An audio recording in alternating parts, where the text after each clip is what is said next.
இப்ப நம்ம Amazon prime வீடியோல தமிழ் டப்பிங்கோட வெளிவந்திருக்கிற ஒரு ஹிந்தி திரைப்படமான பி ஹாப்பி திரைப்படம் எப்படி இருக்கு அப்படிங்கிறத இந்த ரிவ்யூல பார்க்க போறோம்.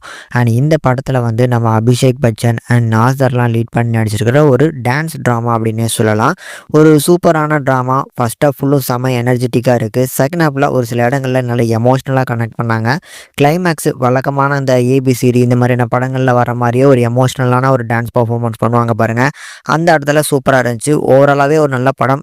இதுல இந்த படத்தோட கதை என்ன அப்படின்னா, நம்ம படத்துல வர அபிஷேக் பேர் வந்து சிவா. சிவா வந்து ஒரு சிங்கிள் பேரண்டா தன்னோட பொண்ணான தாராவை ஊட்டியில வளர்த்துட்டு இருக்காரு. பொண்ணுக்கு டான்ஸ்னா உயிர். ஸோ அப்படி அவளோட ஸ்கூல் காம்படிஷன்ல நடந்த அந்த டான்ஸ் காம்படிஷன்ல ஃபர்ஸ்ட் ப்ரைஸ் வாங்குறா. அங்க சீஃப் கெஸ்டா வந்த மேகி அப்படிங்கிற ஒரு டான்சர் வந்து இவளோட டான்ஸை பார்த்துட்டு என்னோட அகாடமியில வந்து சேரு மும்பையில் அப்படின்னு சொல்லிட்டு போயிடுறாங்க. ஆரம்பத்துல சம்மதிக்காத அப்பா தன்னோட பொண்ணோட ஆசையை புரிஞ்சுக்கிட்டு கடைசியா மும்பைக்கு மூவ் ஆன் பண்ணி போறாங்க. ஸோ போன இடத்துல நல்ல டான்ஸ் எல்லாம் பழகிட்டு இந்தியா சூப்பர் ஸ்டார் அப்படின்னு சொல்லப்படுற ஒரு பெரிய காம்படிஷன்லயும் செலக்ட் ஆகிறா. ஸோ அங்கேயுமே நல்லா தான் பெர்ஃபார்ம் பண்ணிட்டு இருக்கா. பட் ஒரு கட்டத்துக்கு மேல இந்த தாராங்கிற பெண்ணுக்கு வந்து ஒரு பெரிய அடி உழுது. அந்த அடியில இருந்து இவ எப்படி ரெக்கவர் ஆனா, இந்த பொண்ணோட ட்ரீமான அந்த இந்தியா சூப்பர் ஸ்டார் டான்சர்ல டைட்டில் வின்னரா ஆனாலா அப்படிங்கிறது தான் இந்த படத்தோட மொத்த கதையுமே. ரொம்ப அழகான படம். ஃபர்ஸ்ட் ஆஃப் ஃபுல்லும் செம எனர்ஜெட்டிக்கான அந்த டான்ஸ் பர்ஃபார்மன்ஸ். அந்த பொண்ணு நாசர்னு சொல்லி செம பர்ஃபார்மன்ஸ் கொடுத்துருப்பாங்க.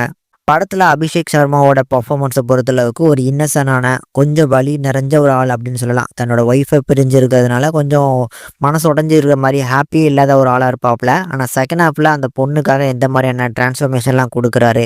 இந்த மாதிரியான இடங்கள்ல அபிஷேக்கோட பர்ஃபார்மன்ஸும் நல்லா இருந்துச்சு. ஒரு சில இடங்கள்ல அவருமே டான்ஸ் ஆடுவார். அதுவுமே பார்க்கறதுக்கு நல்லா இருந்துச்சு. படத்தில் டான்ஸ் போர்ஷன் வருது பாருங்க. அது எல்லாமே டான்ஸ் லவ்வருக்கு கண்டிப்பாக ரொம்ப பிடிக்கக்கூடிய ஒரு சீனாக இருக்கும். ஏன்னா இந்த படத்துலையுமே நிறைய எக்கச்சக்கமான டான்ஸ் போர்ஷன்லாம் வருது. அதெல்லாமே சூப்பராக பண்ணியிருந்தாங்க. பர்டிகுலராக அந்த கிளைமேக்ஸில் வரக்கூடிய டான்ஸு செம எமோஷனலாக கனெக்ட் ஆச்சு.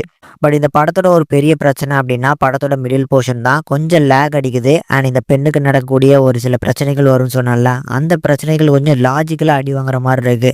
ஸோ சின்னதாக அடிப்பட்ட இந்த காயமாக இப்படி ஆக போகுது அப்படிங்கிற மாதிரி இருந்துச்சு. பட் அதெல்லாம் வந்து மெடிக்கல் டேர்ம்ஸ், அதை பற்றி நமக்கு தெரியாது. பட் அதை தான் வந்து பார்த்தீங்கன்னா மெயின் கண்டென்ட்டாக வச்சு செகண்ட் ஹாஃபை மூவ் பண்ணியிருந்தாங்க. நல்லா இருந்துச்சு.